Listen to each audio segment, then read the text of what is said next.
When Nefer told me about this place, I could hardly imagine it. But here I am, seeing it with my own two eyes.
Settle down!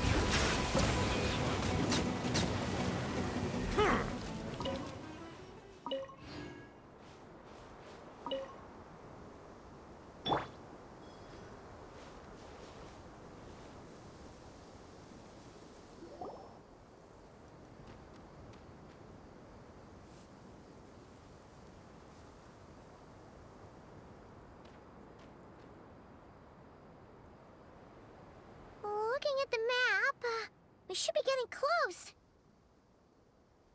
Speaking of which, the closer we get, the more Paimon's heart feels like it's beating out of her chest. Excitement. Yeah, sure, that's it. Oh look, it's Tighnari and the others. Everyone's here bright and early. Yeah, the desert's a pretty harsh environment. Better to travel at night and beat the heat. Hey everyone! We're here! Ha! Right on time. You don't need to worry about me. It's not too hot yet, and I'm properly hydrated. All right. We're just waiting on the two people Miss Layla mentioned, and then we'll be set. He's staying behind. If we don't make it back after a certain time, he'll be in charge of rescue operations. You can count on me. Nice! You thought of everything! Oh, and Cyrus said he'll be in Aru Village, so he's also available if we need help. Haha! Amazing! Having people to watch her back is making Paimon a lot less nervous. Yeah, I did. After hearing about what happened, my advisor gave me some time off to rest. So, my studies are on hold for now. Then, does your advisor know you're back in the desert to investigate? Yes, but I was only allowed to come after I mentioned that General Mahamatra would be there too. Quite the reputation you've got there, Sino. Hmm? Something wrong? You haven't said a word this whole time. Are you in a bad mood or something? No. Being skilled with words also means being a good listener. I'm just reflecting on what you're saying. Oh, Hatham! Kaveh! Ha! Over here!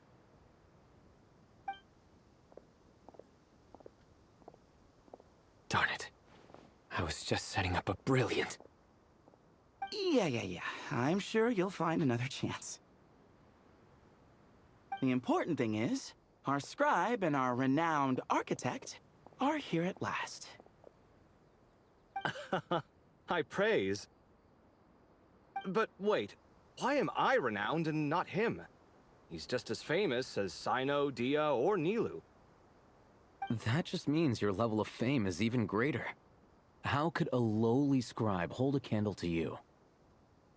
Lowly scribe? Please. All those strings you pulled to get those new books from the House of Dana?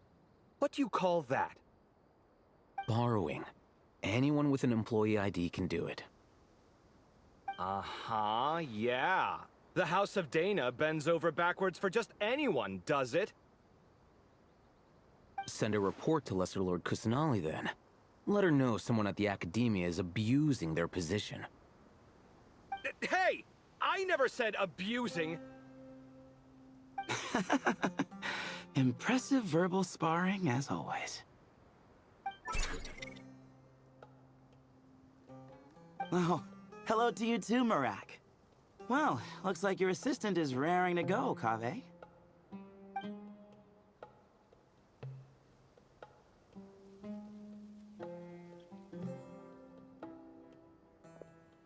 So, I say we get this show on the road. No sense delaying the inevitable. No need. We're in this together, remember? Sure. This is the entrance, yeah? Yes. Perfect. Then, if we're all set, let's get moving.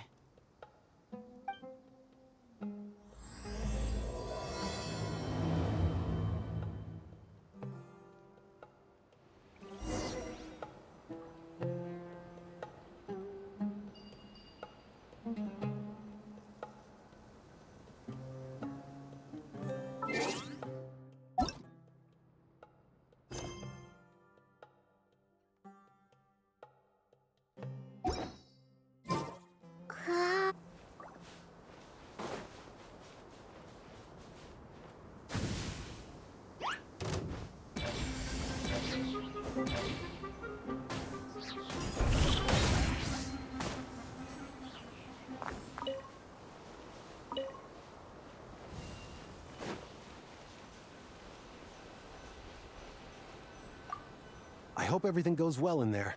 I've got your back from out here.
Paimon's mouth is full of sand! Ugh.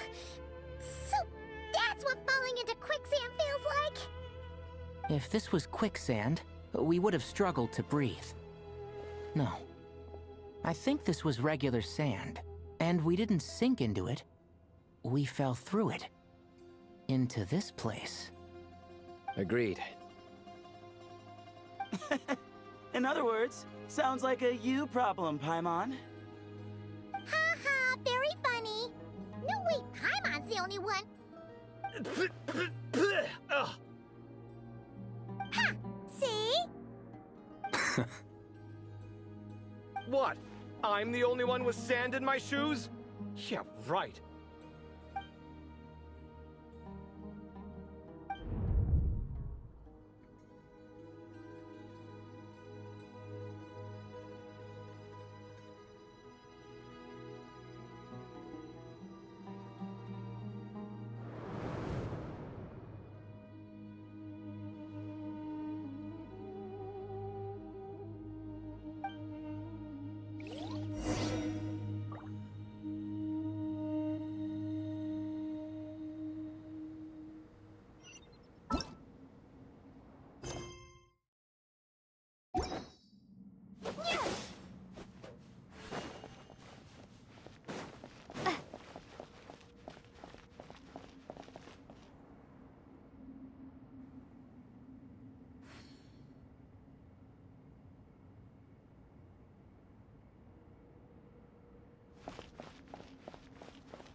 Whoa! There are monsters here? You didn't say anything about that. Probably means he didn't run into any. Because we're just unlucky. Not the best sign of what's to come. You'll be fine. Let's just use up all our bad luck and we'll be golden.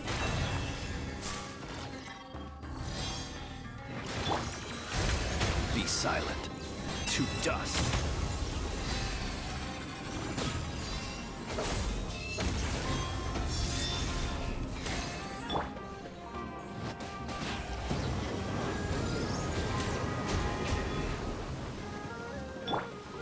Forest, protect us. With one heart, we pray.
Well, that goes without saying.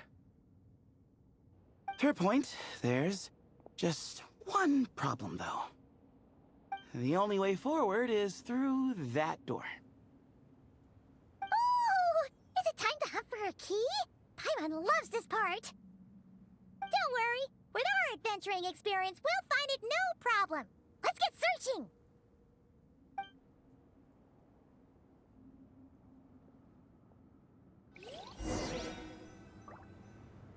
Marak, wait!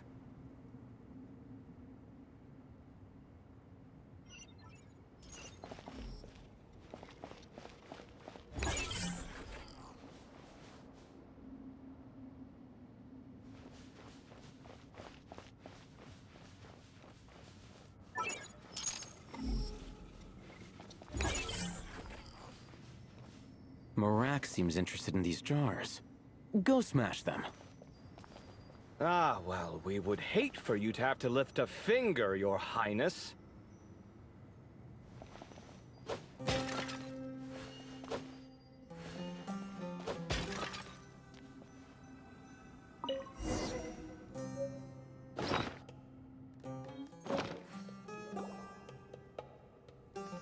Marak, this isn't really your old home, is it?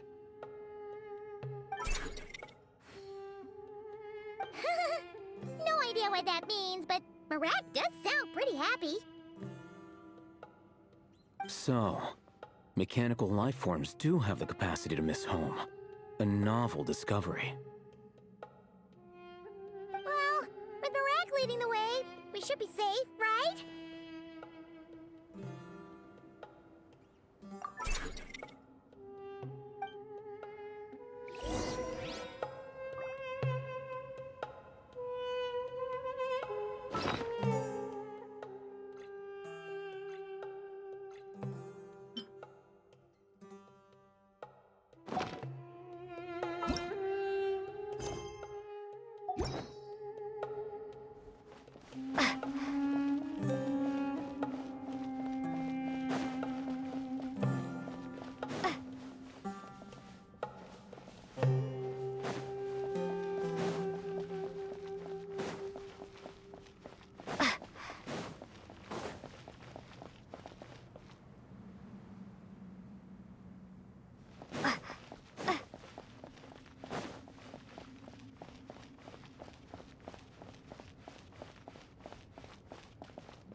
Good thing you decided to join, Kaveh. Otherwise, our investigation would have ended at that door. It was nothing that I did. You should thank Marak instead.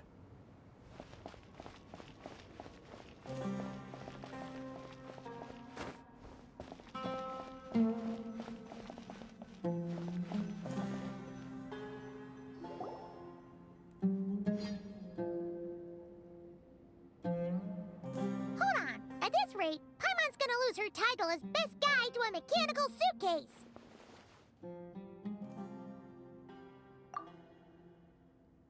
Aw, thanks.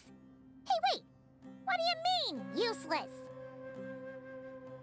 Well, no weird mental symptoms so far. I'll take that as a win.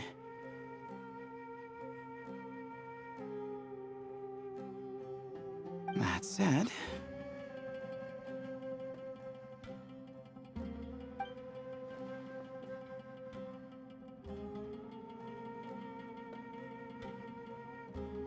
There are 3 doors here. So, we split up. Divide and conquer.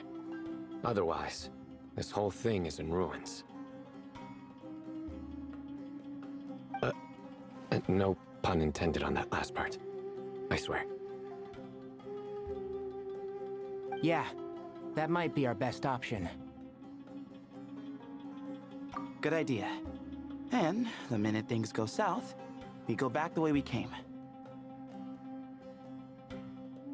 Ooh, this is getting exciting!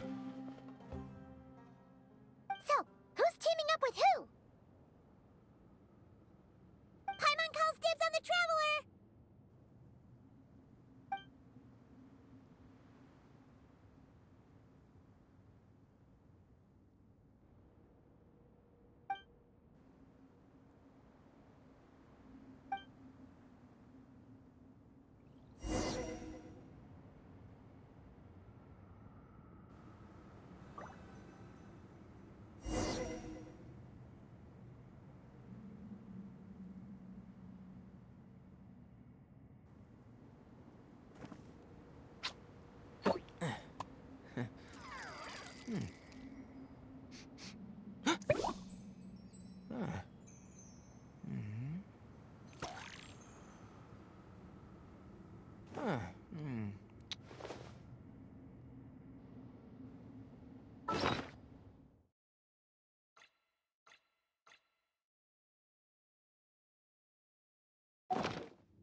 If you press a leaf between dry sheets of paper, you can make an attractive and handy bookmark.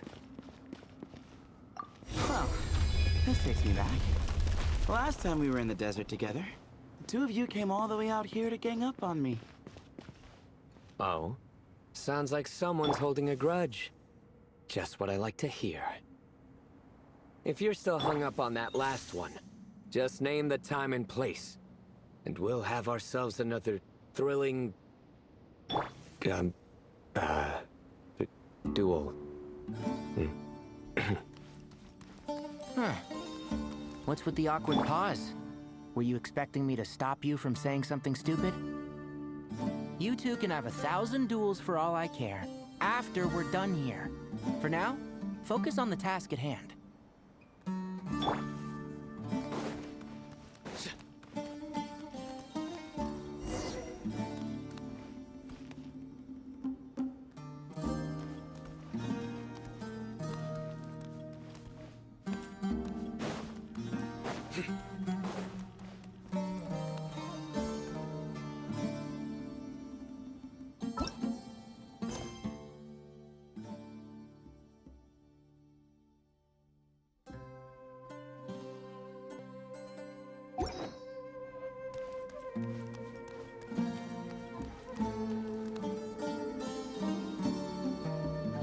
This chamber is huge.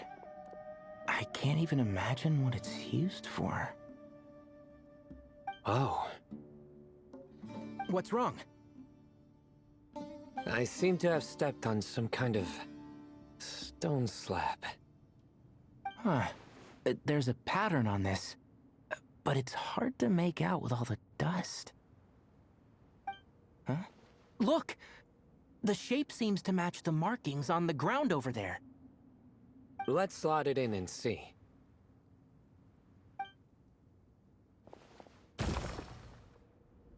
And we have a match. Looks like we need to find the other 3 broken slabs. Let's search the area, but be careful where you step.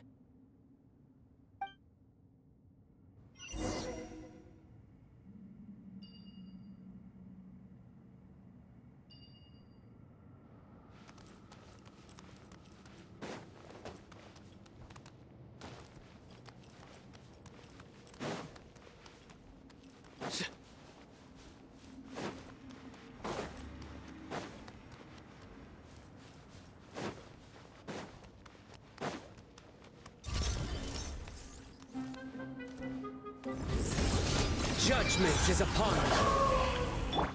I'll uproot you! And shroud! Sage's wisdom! Give me some space. Futile!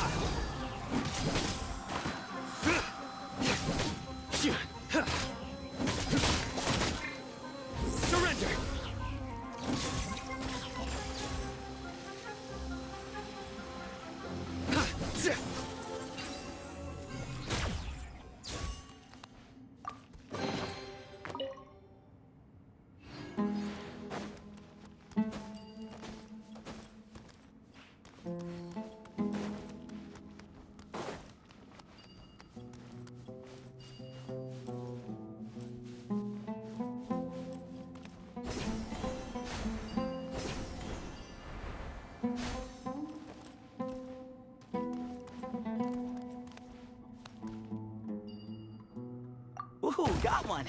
Ouch, but watch out. The edges are kind of sharp.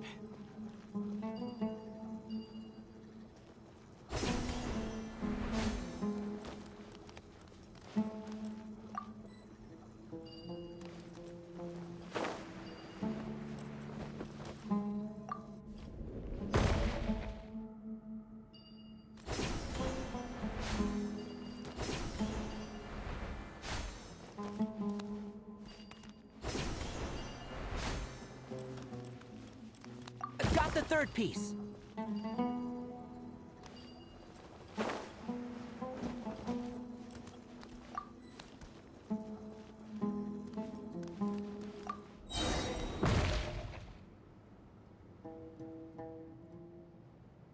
We just need one more.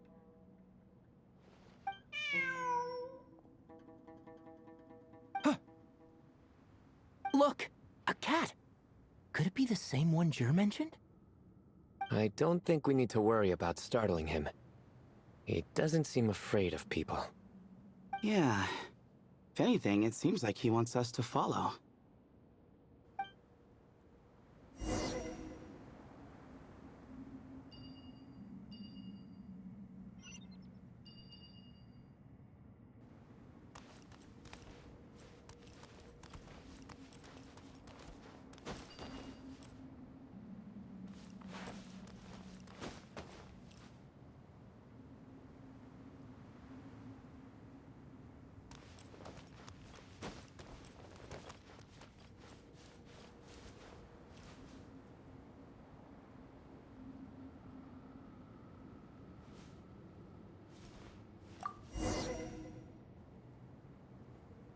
Oh, he led us to the last piece. Who's a good kitty?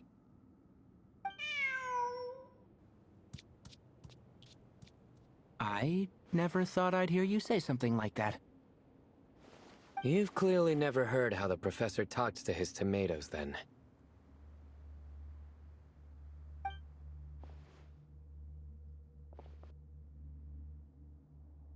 All right, well, that's that. Now, we need to figure out how to get rid of all this dust. Behold, the great Vayu Viastra. Be honest. You've been waiting to say that for how long now? Just activate the mechanism.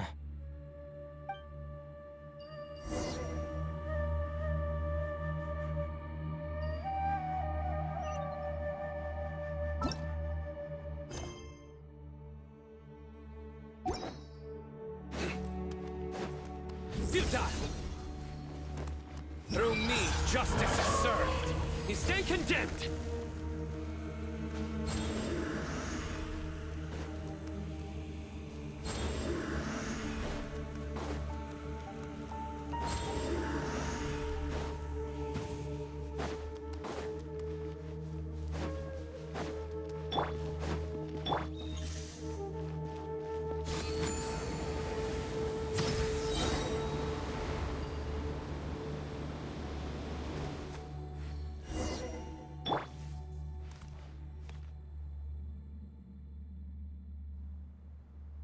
Huh. It worked. It's a picture of... 3 Hermanubises? That can't be right. The ears aren't vertical. Oh, true. And the looks fall short. My hat is much better looking.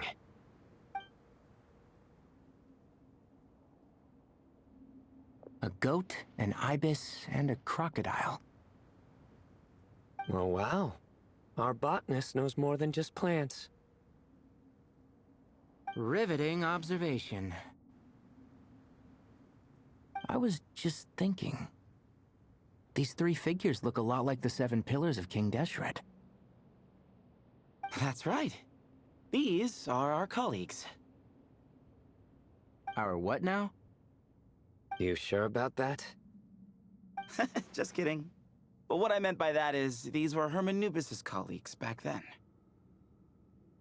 The middle one is the Goat King Hereshef, Minister of Ministers. the god Amun's most trusted chancellor. Records say he was the deputy king of the Desert Sands, chief among the Seven Pillars. Someone even more impressive than Hermanubis? I wonder if that ever got his goat. Sorry, couldn't resist.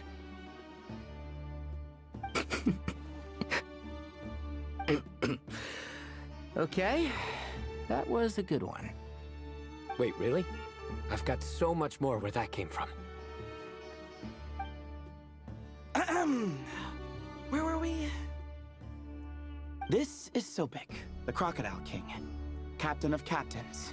As the name suggests, he was a valiant commander and had dominion over all weapons of war. And finally, this is the Ibis King Thoth, scribe of scribes. Your memory's pretty impressive. I bet you're almost as good as me at memorizing cards. A scribe? Did he manage archives then? Like Alhaitham? Wait, that's all Alhaitham does? I never knew being an academia scribe was such a cushy job. Well, that's how his friend put it, anyway.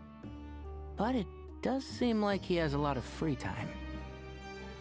Well, I don't know much about the academia, but I'm sure the Ibis King had more responsibilities than that.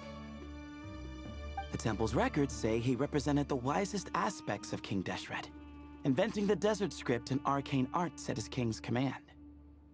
He must have been quite the impressive man then. Or creature, depending on how you look at it. Still, why are these three the only ones represented here? What about the other pillars of King Deshret? Maybe because the three of them were extra close? Huh. Kinda like us. Oh yeah! Maybe we should have someone inscribe us on a commemorative stone slab too. Or we could just take a picture. It would serve the same purpose. Anyway, no more distractions. Huh. Doesn't it look like there's writing carved into the corner? Huh. There is. And it's in the ancient desert script too. Looks like the Ibis King left you some homework. Give me a sec. I'll try and translate it. The ministers are unvirtuous. The scribes unwise. The captains unworthy. My end is not humanity's end. Hereby bestow upon you all a far side of eternity. Wait, so they went to Aru? It doesn't sound like it was their idea. The far side of eternity is said to be the final land of dreams for all desert dwellers. But if such a place did exist, wouldn't it also be an inescapable prison? Yes, and based on the writing here, it's clear King Deshret wasn't pleased with these three. This gift he bestowed upon them seems more like a punishment. Such is the power of a king, I suppose.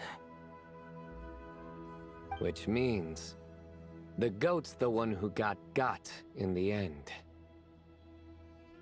Huh. Yep, not as good the second time. What? Impossible. Well, looks like that's all we can learn here. Should we keep going?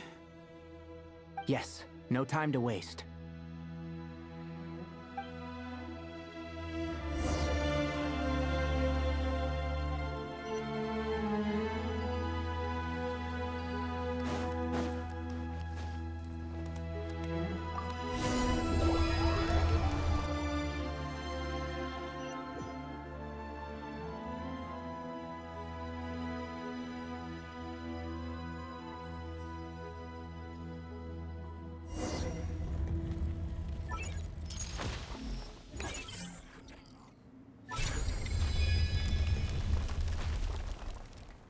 Jeez, who knew a suitcase could be so fast? Marak is nothing like this when it comes to housework. Hey, wait up! A scout's job is to take the lead. Just let Marak figure it out.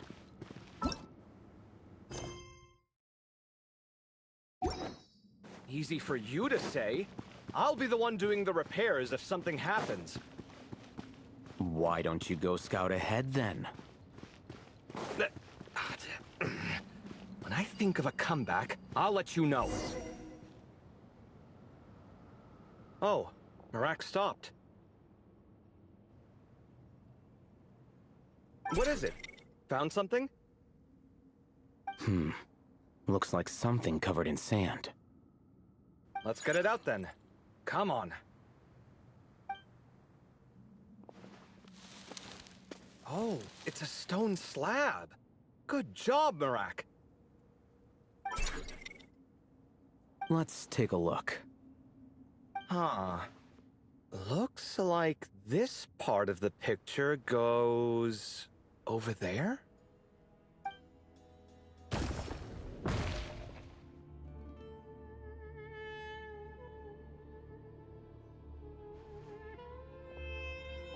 In that case, there must be other pieces. All right, and let's look around. Hey! Why are you sitting down? I thought Marak was helping. Oh, so you do know what that word means. Great. Are we supposed to just sit back while Marak does all the work? No, I doubt you could do that. Exactly. But I can.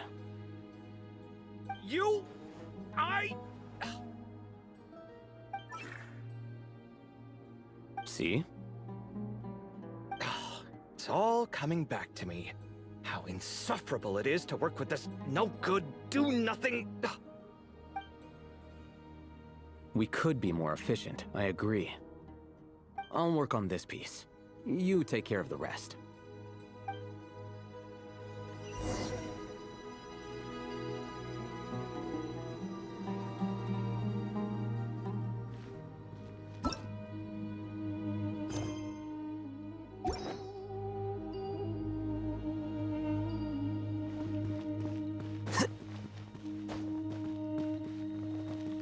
Found one!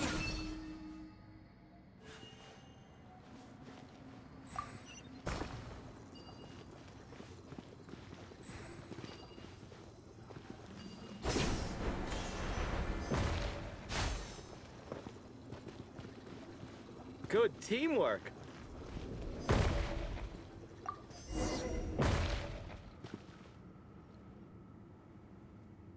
Looks like we found them all. The pieces fit together like a glove. But we can't see what's on them. Turn around. Huh? Look. Oh, I've seen this before. It can create strong winds. Just what we need to clean off the slab. Come on, let's...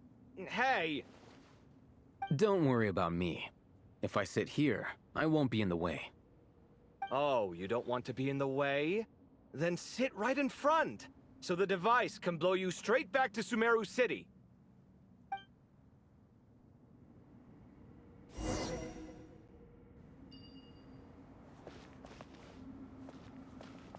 Yeah!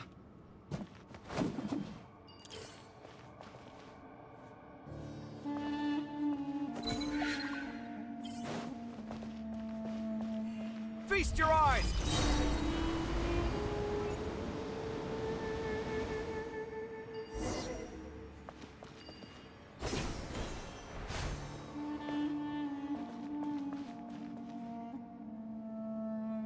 Done. Huh. That's one big cat. And there's a shattered crown. I think it's depicting some kind of story. Look, there's writing too. The Ibis King answered the young noble, granting him the wisdom he sought. But the fragile crown was shattered by lies in the end. Here I leave the name, Gudars. Gudars. I've seen that name in a history book before. He was a young noble who sought to save his realm, and a king who once united the desert. That's right. Although his methods were rather shameful. During his long reign, He betrayed his family and the nobles who supported him, only realizing the error of his ways after his enemies left him nowhere to turn. But by then, it was too late. Seems like a common occurrence across history. Different people, same mistakes. It's an inevitable pattern, destined to repeat itself. The writing mentions the Ibis King, but a cat is depicted here. Does that mean... So far, what's depicted on the slab seems true to history. In which case, this cat is either a proxy for the Ibis King or a manifestation of said king himself. Exaggeration is a common method ancient records use to highlight a being of higher status. And as we know, Layla and Jur both heard the sound of a cat while escaping the ruin. You're saying the Ibis King, one of the legendary 7 pillars of King Deshret, is here, still helping those in need? I'm saying we can't rule it out.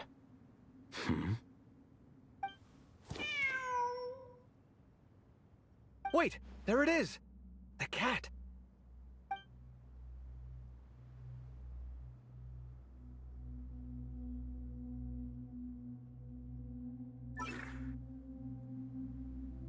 Ah! Marak went after him! The cat's showing us the way forward. Come, let's follow. Okay.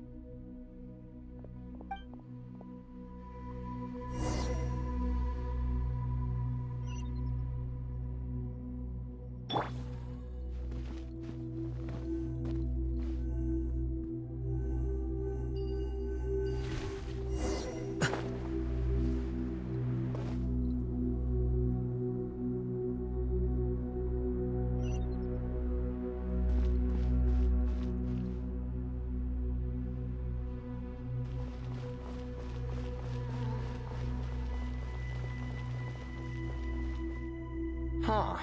The cat's... gone.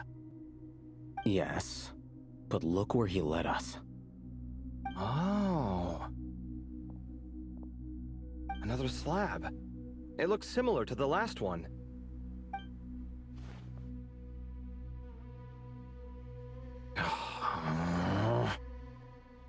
Oh, by all means, take your sweet time. Wouldn't want you to overexert yourself.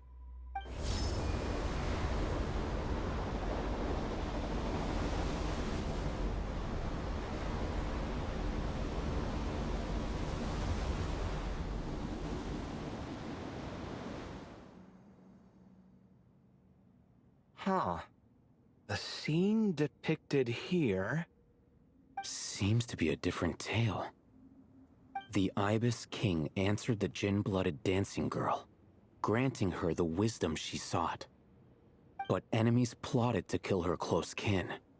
Snake venom was her self-chosen end. Here I leave the name. Makaira. The Temptress of Woe? You've heard of her? Of course. I don't just sit around doodling all day. She's mentioned in tons of papers about the desert. As I recall, she was given as a gift to the tyrant king of Gurabad, and later seized the opportunity to kill him. After getting her vengeance, she reigned as queen for many years, until her enemies attempted a coup, and she took her own life. That's more or less the version I've read as well. It seems this queen also had dealings with the Ibis King. Yeah, I'm starting to find this whole granting wisdom business a bit concerning. I mean, considering how Gudars and Makaira ended up, it might not have been a good thing. But, at the same time, if the cat guiding us is linked to the Ibis King, then he doesn't seem like a villain either. People are complicated. And the same is true of the servants of the gods, no matter their wisdom or power. Let's reserve judgment for now, and keep moving.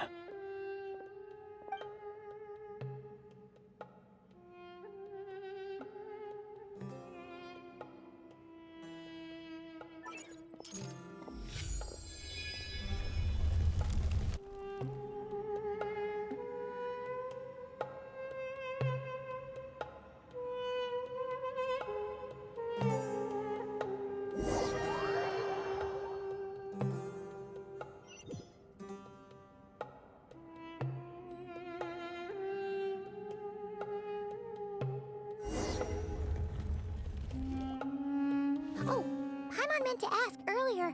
Have your memories come back, Layla? No, sorry. To be honest, nothing about this experience feels familiar.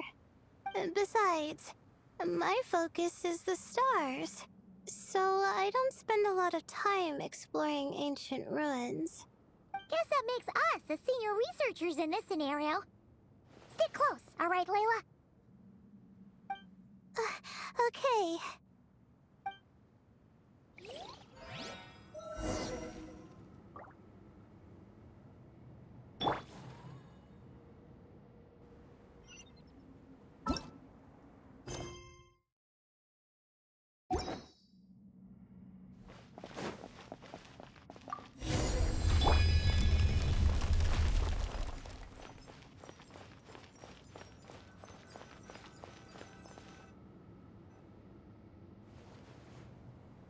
Wow. What a tall ceiling. Yeah. But for such a big place, it's so empty. Like no one ever lived here. Sure must have been boring to live in ancient times, staring at ceilings all day. Now that you mention it, I've heard some people used to draw star maps on their vaulted ceilings. Some might even make them transparent to better observe the movement of the stars. It sounds so nice. Stargazing from the comfort of your own home. Wait a second. I think I see something up there. Huh? How is Paimon supposed to do that? Oh, right. Flying. Duh. Alright. Sit tight, everyone. Adventurer Paimon will be right back.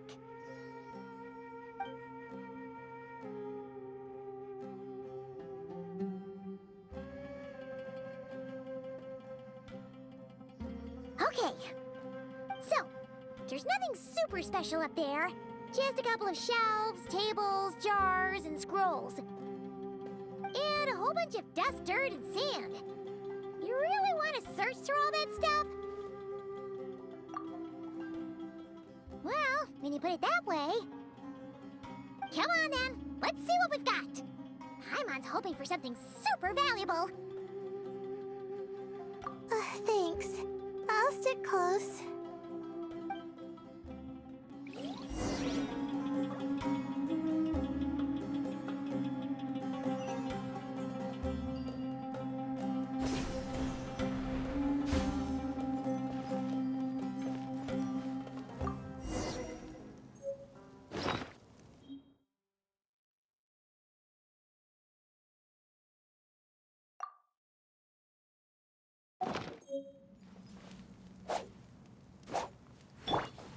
Propagate!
I think that's everything. Most of the documents are in the ancient desert script, except these ones. These seem old as well, but the handwriting makes them stand out. Right! Let's arrange them in chronological order before we read through.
Okay, now let's take a look.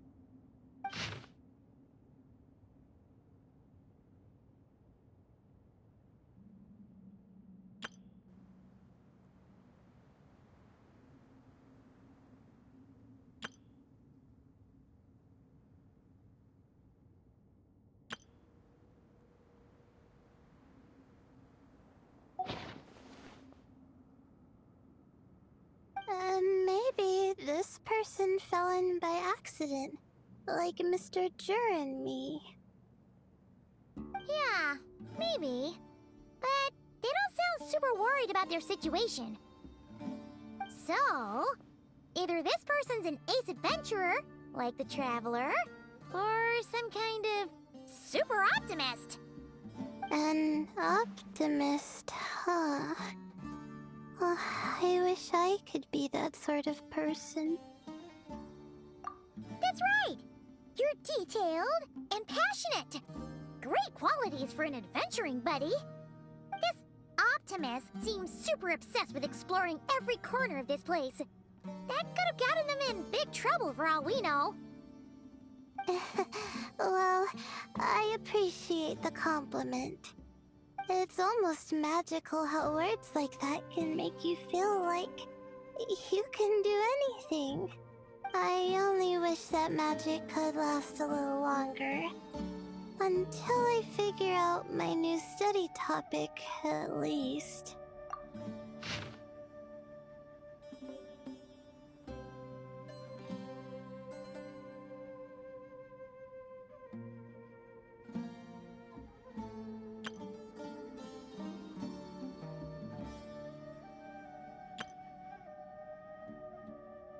Oh, looks like you were spot on, Paimon.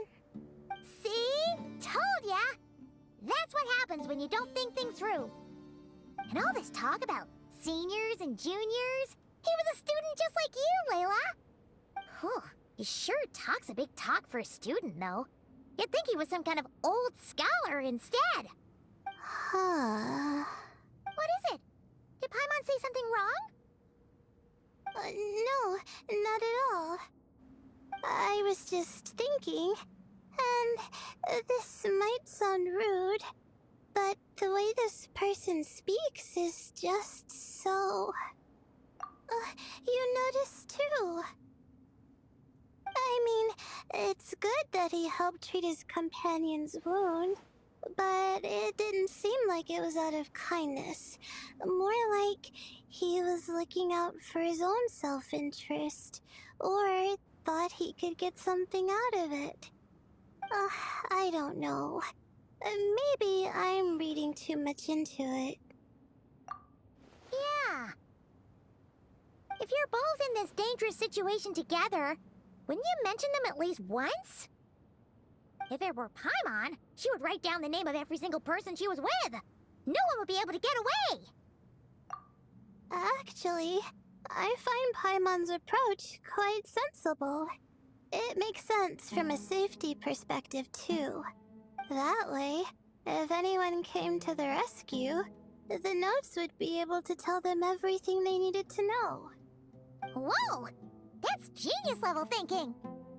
Well, I learned that from Madame Farazan, actually. I'm not speaking from personal experience or anything. Oh, no! I'm just a student. It's fine! You taught us something, so you're our teacher. Simple as that. Anyway, from the looks of things, the student who left these notes behind was pretty weird. Let's keep reading.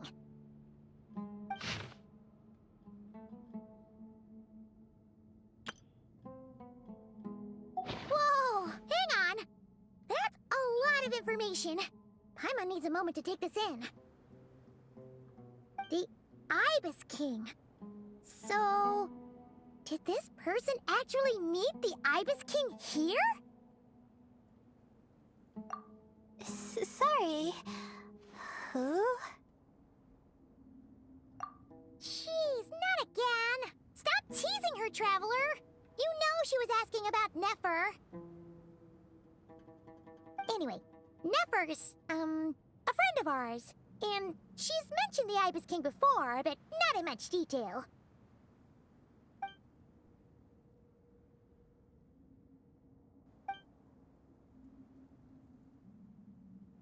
Oh, I see.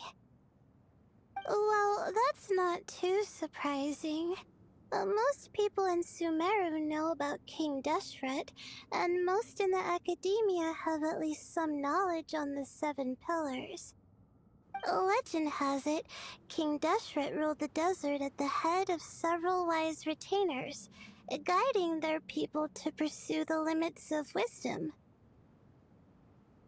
He also left behind treasures for future generations, which continue to be relevant in nearly every research discipline.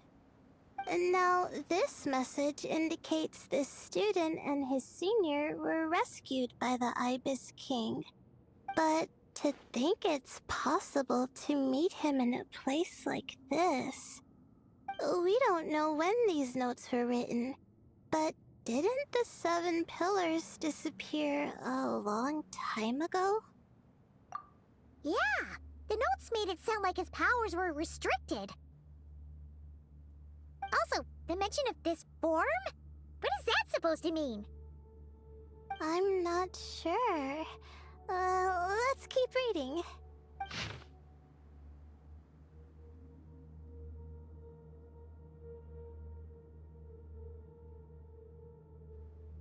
Oh, this is the last page. There's even a signature at the end. Well, sounds like they made it out. Guess it was a happy ending after all. Wait, but it says, the Ibis King cannot be trusted. Huh. Our friend said something similar. That the Ibis King was a liar. And the notes did make it seem like something wasn't quite right with him. Maybe he wasn't one of the Seven Pillars at all, but some kind of con artist. Huh? What's that supposed to mean? I think Paimon raises a good point. Let's keep our guard up just in case. Alright, I think that's all the clues around here. How about we... Oh, it's Marak! That means Kaveh and the others should be around here, right? Hello? Anyone up there? Can you hear us? Yeah, we can! You know, sound travels just fine in an empty chamber like this. You don't have to shout. Of course, if you're shouting to express your excitement at being reunited, by all means, pretend I never said anything. Yelling like this is kinda exhausting. Come on, let's head back down.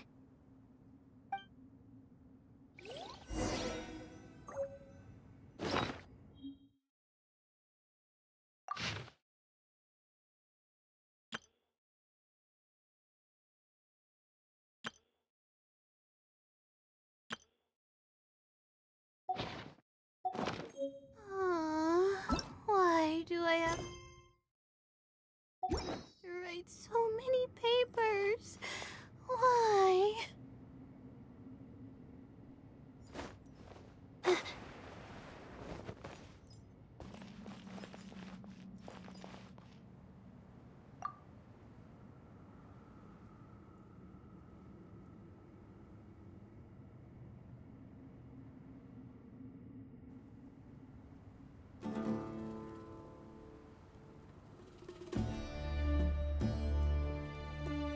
Wow, we all ended up in the same place, huh?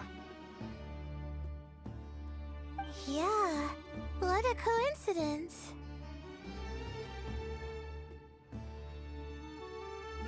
Indeed. Or as I like to call it, the chai factor.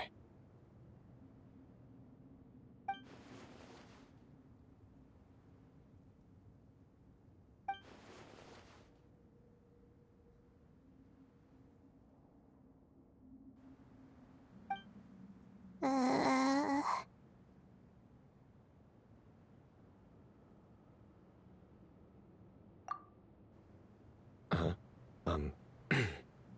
No reply?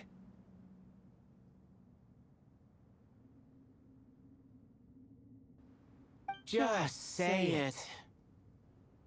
All right.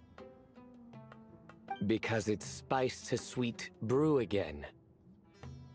Oh, hey, that's a new version.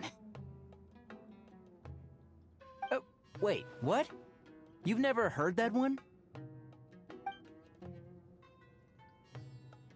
What are you looking for? A place to sit and read my book. Oh, great. What else is new? Well, looks like everyone made it through unscathed. Let's take this chance to get some water, rest a bit, and discuss what we learned. Sound good? Yeah, let's debrief.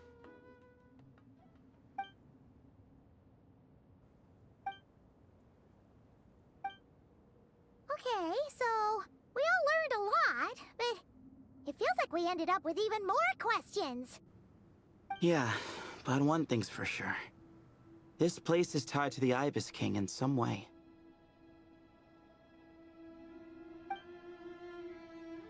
Hey, Sino. You're the current representative of Hermanubis. Can you call him up for a sec? Of course. Just let me sense his presence.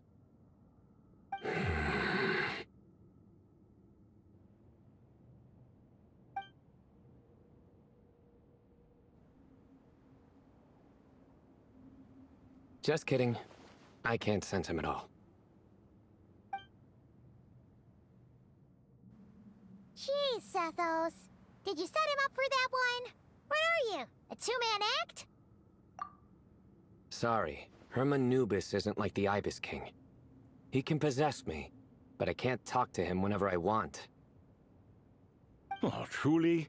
Does that mean he's gone? I would have liked to reminisce about old times with him. Ah, the cat! It speaks!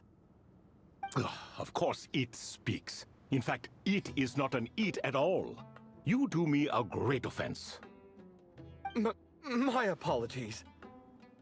Esteemed cats, sir?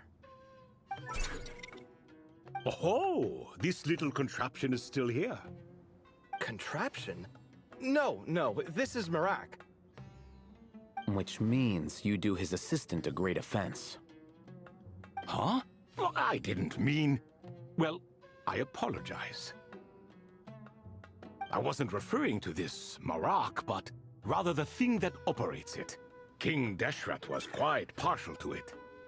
I have forgotten what it was called. It must have had an official name, albeit in the old tongue. Even if I did remember, I would need to translate it into modern language. Ah, it's not important. Marak's a fine name. Even better than the original, if you ask me. Who thought of it? And the remodeling, quite well done indeed. This Marak looks much happier in its current form. Oh, and the components should have model numbers written on them. You can look them up if you're curious. This cat talks a lot. Quite the one-sided conversation. Is this what the Ibis King was like? He seems quite eloquent. I wonder if he plays cards. Ha! I knew Marak was a great name. Go me. Let's see, what page was I on again? Should have brought a bookmark. That all went over Paimon's head.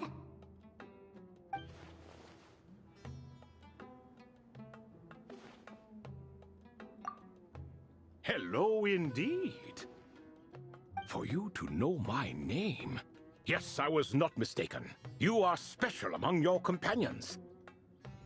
But you are all guests. It is only proper to invite you in. Come then, this way.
welcome to my humble abode.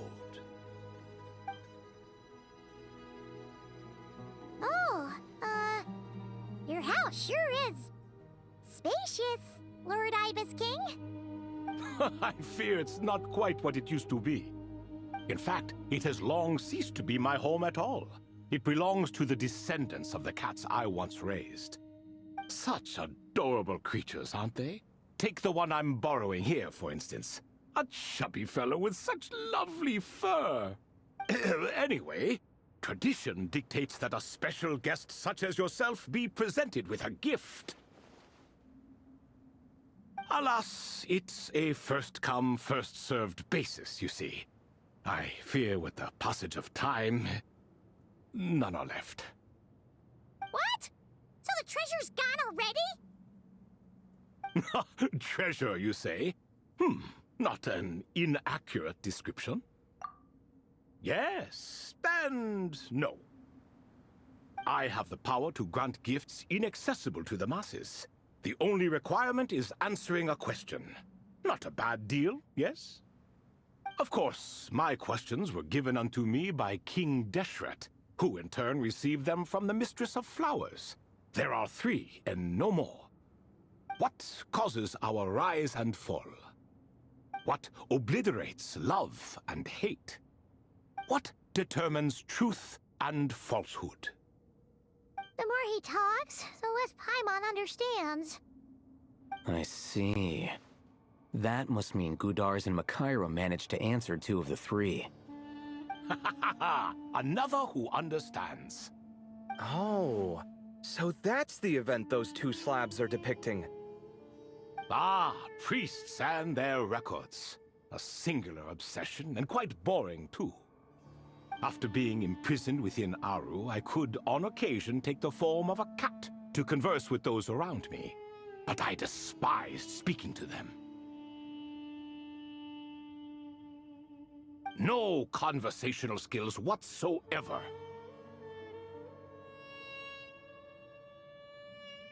Now, humans like you who stumble in here from time to time, you are much more interesting. Hold on! We're getting off topic again. The 3 questions you just mentioned? What are they for, exactly? Ah, that is a story that begins with King Deshret. And we're in for another long one. Nostalgia for the past is common to us all, is it not? And our king, he was such a proud, solemn man in those days. He watched us speak of the present and the future, of the wisdom we possessed, or were about to obtain. We were his proud retainers, confident in our belief that, so long as each one of us used our abilities to the fullest, progress was inevitable.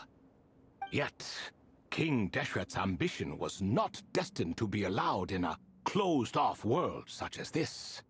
So nothing went as planned. In fact, from the beginning, there were signs an outcome of this nature was inevitable. Because although there were 7 pillars, one was forever absent. Al-Ahmar would insist the Dendro Dragon Sovereign was one of us, but the dragon herself rejected that idea. Huh. Like a card you can never seem to draw from your deck. More like a card that was never in the deck to begin with. Alas, that's just who Al-Ahmar was. There was nothing we could do about that. And I always preferred chess to cards. In the end, life grew unbearable for our king. But, of course, those who remain must continue to live on. But subjects like us were less fortunate. After all, the fate of a retainer is decided by the king, including the chance to walk away. So it was then that King Deshret had Kroko, Goti, and I locked up within Aru, where we remain to this day. Krako. Goti? Ah, of course. You're more familiar with their full names. Sobek, the Crocodile King, and Hereshef, the Goat King. And let me tell you, when it comes to chess, Hereshef was a habitual backseat strategist, always spewing nonsense from the sidelines. Well, Sobek was all too quick to take his terrible advice, to the point where I was the one who got accused of cheating. Chess is an exercise in patience, and that man couldn't sit still to save his life. He could never excel at that game. In fact, neither of them were good at chess. Even so, we played together often, and since I was always the winner, we got along quite well. What are you laughing at? Were we not good friends? No one's laughing. Paimon would never. No, not you. It's Goti. He's laughing for no reason again. Can you not hear him? Ah, right. Of course you can't. The two of them are inside Aru, as am I, so only I can hear them. What is even going on here? Has he, started to lose it after being trapped for so long? That does happen to prisoners serving life sentences. Speaking of which, how's Azar doing these days? I doubt he's doing much of anything. Just what I wanted to hear. What is the meaning of this? You doubt my words? I have half a mind to not talk at all. Oh, no. They're not questioning you, Lord Ibis King, just discussing other things. Please, continue. In that case, where were we? Getting to the part about the 3 questions. Hopefully. Ah yes, we're almost there. Before I entered Aru, King Deshret said I could be released from my eternal seal if I chose humans who could provide the correct answers to those 3 questions. The first person who caught my eye was Gudars. I asked him, what causes our rise and fall? He answered, conspiracy and betrayal, for it renders the righteous and wise unable to succeed, and thus nations fall. I found his answer quite interesting, so I bestowed upon him the power to deceive. The second human I chose was Makaira. I asked her, what obliterates love and hate? She said unto me, I have nothing left to lose. Vengeance alone can quench both love and hate. I found this to be another fascinating response, so I granted her the power to be loved. But both of them ended up... Now then, young one, riddle me this. Did their answers point to this fate, or was it the power I bestowed upon them that determined their end? I'm just an observer who doesn't understand their circumstances, so I can't answer. A clever reply. I do not wish to comment either. It is all in the past at this point.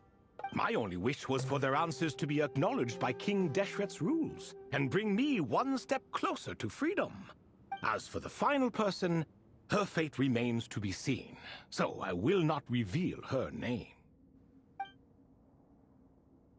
I asked her, what determines truth and falsehood? And found her answer quite compelling, so I bestowed upon her a gift to match. As you can see, however, I have not been freed, so it's clear the answer she gave at that time was wrong. But, alas, 3 people were chosen, and 3 questions were asked. So now all I can do is wait. Wait until her wisdom is in line with the rules set forth by my king. Until she has found the true answer to that question. No wonder there was no 3rd stone slab then. Or perhaps you're just not ready to include her in the story. Though, that might be a generous interpretation. Well, it's not merely because her story remains unfinished. As the remaining priests of this place left, or passed on, there were none left to record the events that followed. Besides, stone slabs are few and far between in the Great Red Sands. In the sprawling desert, very few things or people even manage to leave a trace. But sometimes I can't help but wonder, If that young man from several centuries ago had been willing to answer my question, would I have left Aru by now? Wait, so there was someone else? Of course, it has been thousands of years after all. All sorts of people have stumbled upon this place, but I only chose the special ones. That young man had such a singular intelligence, though his companion, by contrast, was rather average. The author of those notes we found? The student named Zandik? Ah, yes, I think that was his name. In truth, I was unsure whether I should grant him my third remaining gift. He was, of course, exceedingly clever, but he was also mistrustful and narcissistic in equal measure, and there did not seem to be a line he was unwilling to cross. Too much power could be dangerous in the hands of someone like him, so I found myself rather relieved when he declined my gift. Oh, he turned you down? Did he give a reason? Yes, he said he didn't need it. I still remember the look in his eyes. Nothing stood out per se, and still I could sense contempt and disdain radiating from his gaze. I could not give an exact reason, but on instinct I just knew it would not end well to get close to a man like that. So, I tricked him. "Stick close to your companion," I said. "Only the descendants of Tulatula can come and go as they please. Leave him behind, and there is no escape for you." So, does that mean his companion wasn't a descendant of Tulatula?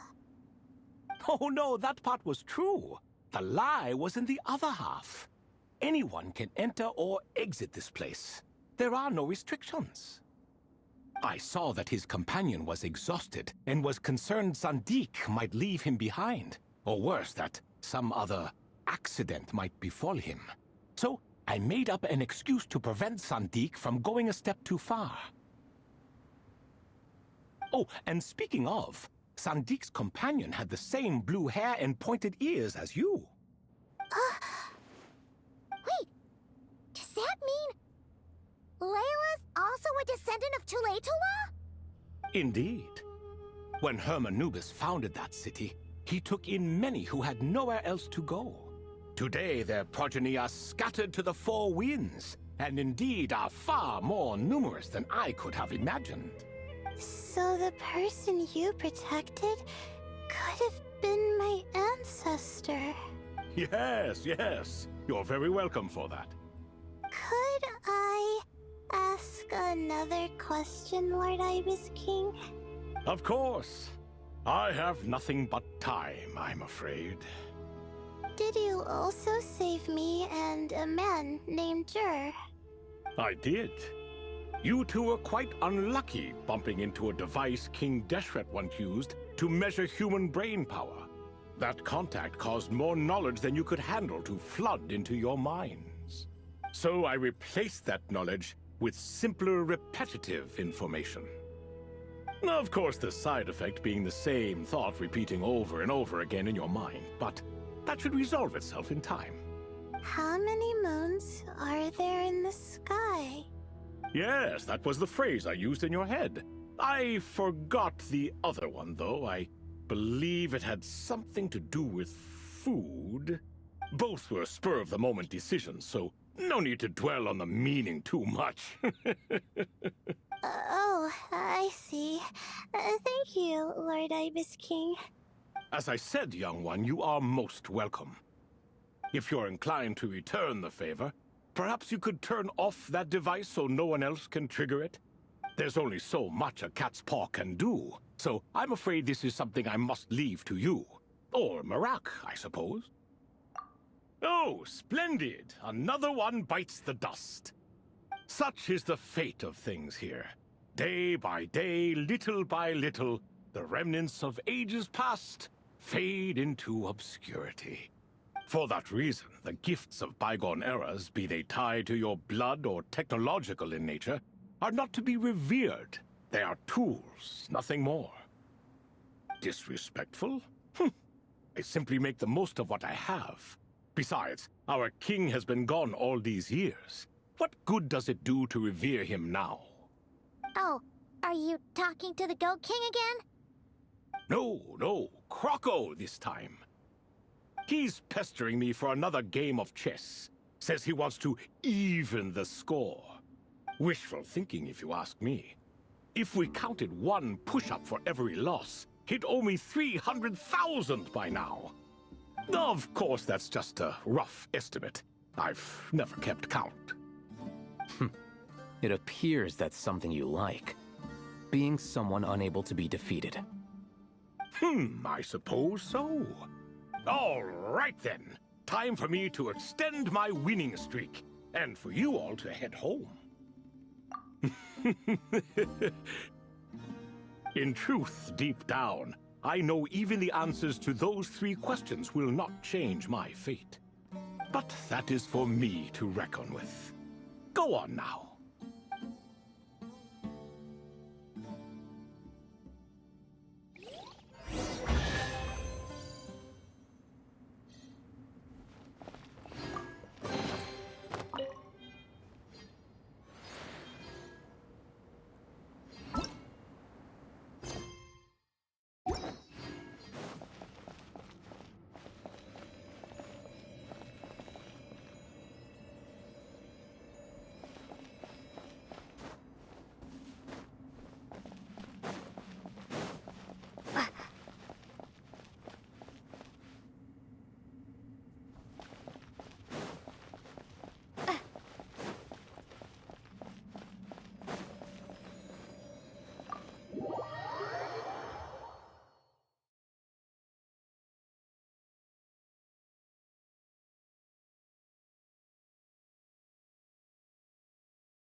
Excuse me, do you even know what time it is?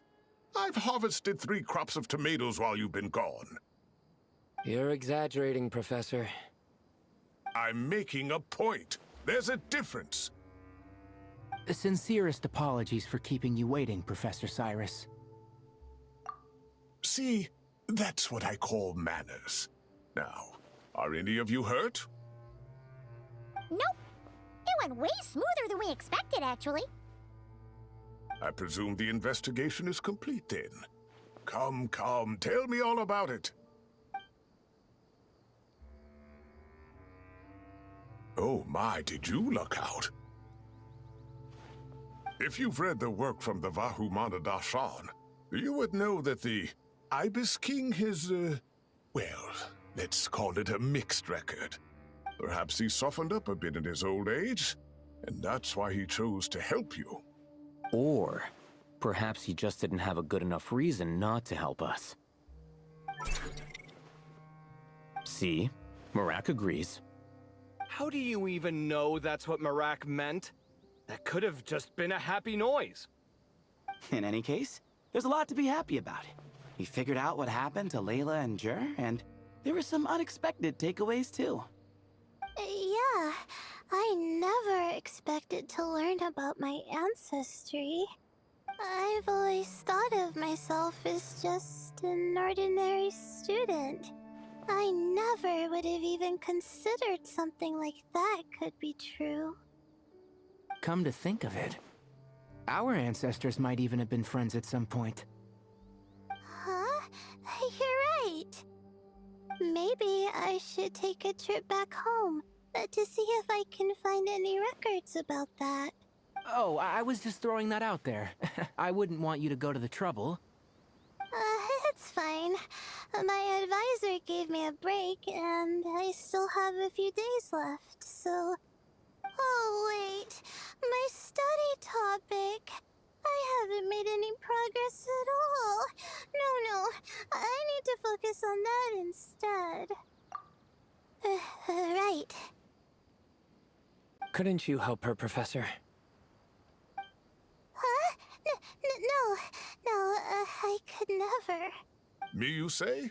I'm from the Spatamar Darshan, and I don't think that Nephis or Zahahadi researched the stars. All I have to offer are my homegrown tomatoes. Although I suppose it's not impossible. I can ask a few old friends to recommend some interesting topics. You really don't have to. It sounds like a lot of work. Hardly. A few passing questions while we water the plants? It's no trouble at all. Thank you so much. Of course. Now it's getting late, and you all must be tired. Let's wrap things up here. Some say desert nights are the sun taking mercy on us after the heat of the day. So, let's leave while she still feels merciful.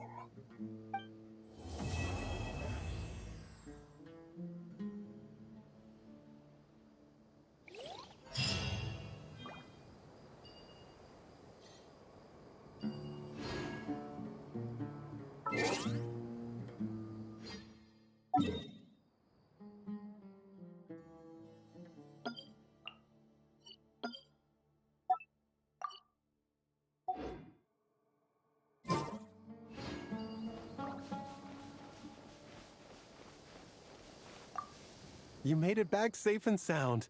Glad to see it.